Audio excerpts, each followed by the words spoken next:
तर उसै धेरै RFQ weet jy aangestuur het, ons het hulle vrae gevra.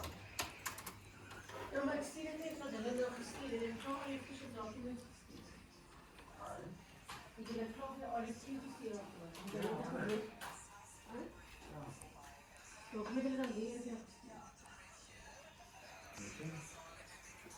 Het matcht de RFQ nog.